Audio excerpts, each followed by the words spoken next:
got so much fucking design on right now. Every time, bring it back, make it come out, that thing hold fast, I'm the block, bitches on my line, and you know. Kamusta mga kaibigan? Ako si Faiza Andal, isang BSED Filipino freshman. Naisip niyo na ba kung ano ang nangyayari sa loob ng ating bibig sa tuwing tayo ay nagsasalita?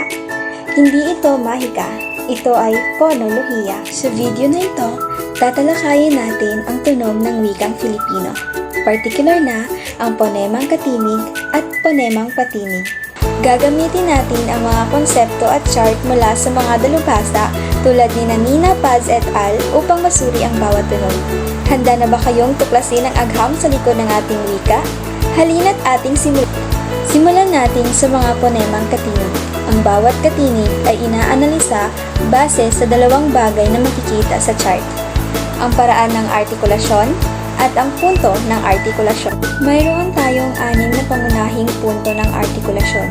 Una ay ang panlabi, pangalawa ay ang panlabi pangipin, pangatlo ay ang pangipin, pang-apat, panggilagid, panlima ay ang pangalangala na may dalawang uri, ang alveopalatal at velar, pang-anim ay ang glotal. Ano nga ba ang panlabi o bilabial? Ang panlabi o bilabial ay ang pagdidikit ng dalawang labi tulad ng tunog na b at tulad na lamang ng mga salitang papaya, baka at mangga. Dumako naman tayo sa panlabi pangipin o labiodental. Ano nga ba ang panglabi pangipin? So ito ang tumidiit ang ibabang labi sa itaas ng ngipin. Tulad ng mga tunog na at dumako naman tayo sa pangipin o dental. Ito ay kung ang dulo ng ating dila ay dumidiit sa loob ng itaas ng ngipin na lumilikha ng mga tunog na at d. Tulad ng mga salitang tatay at damo. Dumako naman tayo sa panggilagid o alveolar. Ito ay ang dumidikit ang dulo ng dila sa punong gilagid na lumilikha ng mga tunog na s, n, at r. Sunod naman ay ang pangalangala na alveopalatal. Ito ay ang dumidiit ang ibabaw ng dulong dila sa matigas na ngalangala na lumilikha ng mga tunog na j, at nya. Dumako naman tayo sa pangalangala na velar.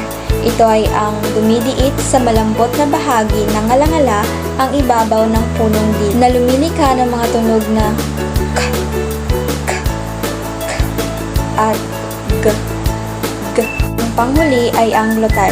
Ito ay ang nagdidiit, hinaharang o inaabala ng mga babagtingang patinig ang pressure na papalabas na hangin upang makagawa ng impit o pasutsot na tunog tulad ng u at h. Ngayon ay dumako naman tayo sa paraan ng artikulasyon. Meron tayong 6 na pangunahing paraan. Una ay ang pasara o stop, pangalawa ay ang pailong o nasal, pangatlo ay ang fricative, pang-apat ay ang affricative, pang-5 ay ang liquid, at pang-6 ay ang glide. Unang paraan ay ang pasara o stop. Ito ay ang hangin ay ganap na hinaharang at saka inilalabas ng biglaan tulad ng tunog na t,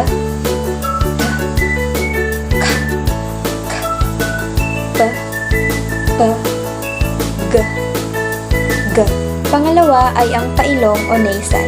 Ito ay ang hangin ay hinaharang sa bibig ngunit pinapayagang lumabas sa ilong tulad ng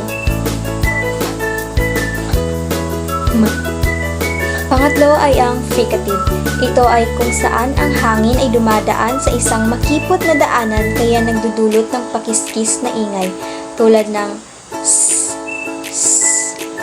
Pang-apat ay ang affricative. Ito ay kung saan ang hangin ay lumalabas sa bahagyang pagsara ng ibabaw ng dulong dila sa matigas na ngala-ngala kasunod ng pagsutsut, tulad ng mga tunog na ch, ch, at j, j.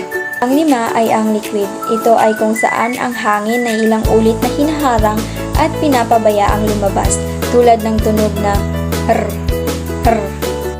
Panghuli ay ang glide. Naiiba ang katinig na Y at W dahil nagkakaroon dito ng galaw mula sa isang posisyon ng labi o dila patungo sa ibang posisyon.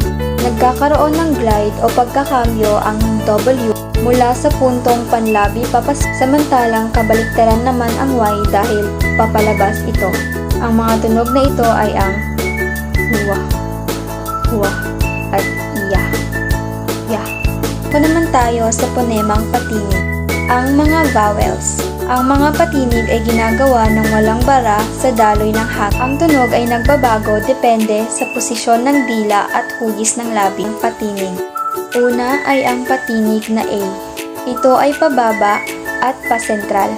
Ito ay ang pinakabukas na tunog tulad ng salitang anak. A. A. Pangalawa ay ang letrang E.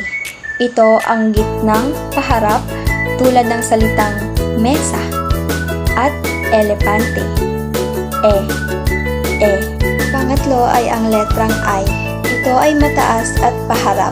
Mataas at nasa harap ang dila tulad ng salitang ilaw. Ilaw. I. I. Ang 4 ay ang patinig na O. Ito ay gitnang palikod, nasa likod ang dila at bahagyang pabilog ang labi tulad ng salitang lobo. Lobo. O. O. Panghuli ay ang letrang U. Ito ay mataas na palikod. Mataas at nasa likod ang dila at mas pabilog ang labi tulad ng salitang ulan. Ulan. U. U. Kaya ang pinagkaiba ng I at U ay ang posisyon ng ating dila, harap laban sa likod, at kung gaano kabilog ang ating labi. Iyan po ang ating pagtalakay sa ponolohiya ng wikang Filipino. Sa susunod na magsasalita kayo, subukan niyong damhin kung saan napupunta ang inyong dila at kung paanong humuhugis ang inyong mga labi. Kamangha-mangha ang mekanismo sa likod ng ating mga wika. Kung nakatulong ang paliwanag na ito sa inyo, please like this video and subscribe para sa iba pang kaalaman tungkol sa wika, kultura at balarila ng Filipino. Hanggang sa muli at patuloy tayong matuto.